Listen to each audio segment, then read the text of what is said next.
पालल सुगना उड़ी जइहा गिरे दहिया कामे ना अइहा। पालल सुगना उड़ी जइहा गिरल दहिया कामे ना अइहा।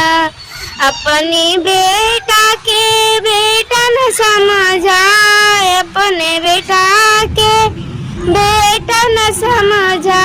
एक दिन अलग होई जाई है गिरे दहिया कामे ना अइहा।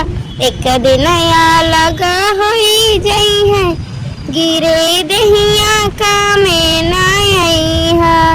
अपने बेटी के बेटी न समझाए, अपने बेटी के बेटी न समझा।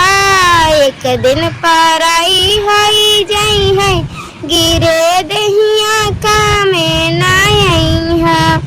एक दिन पराई होई जाई है गिरी दहिया कामे ना अइहा।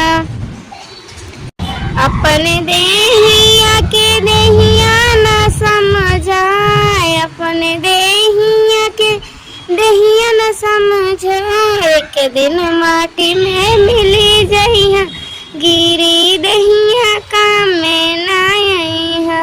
एक दिन माटी में मिली जइहा गिरी दहिया कामे ना अइहा। पोसल सुगना उड़ी जइहा गिरी दहिया कामे ना अइहा।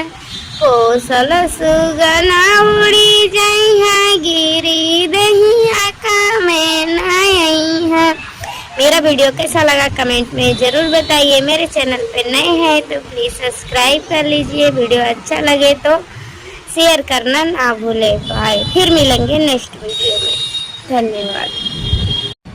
पालल सुगना उड़ी जइहा गिरे दहिया कामे ना अइहा। पालल सुगना उड़ी जइहा गिरल दहिया कामे ना अइहा। अपनी बेटा के बेटा न समझाए, अपने बेटा के बेटा न समझा। एक दिन अलग होई जाई है गिरे दहिया कामे ना अइहा। एक दिन अलग होई जाई है गिरे दहिया कामे ना अइहा। अपने बेटी के बेटी न समझाए, अपने बेटी के बेटी न समझा। एक दिन पराई होई जाई है गिरे दहिया कामे ना अइहा। एक दिन पराई होई जाई है गिरी दहिया कामे ना अइहा। अपने देहिया के देहिया न समझाए, अपने देहिया के देहिया न समझाए। एक दिन माटी में मिली जइहा गिरी दहिया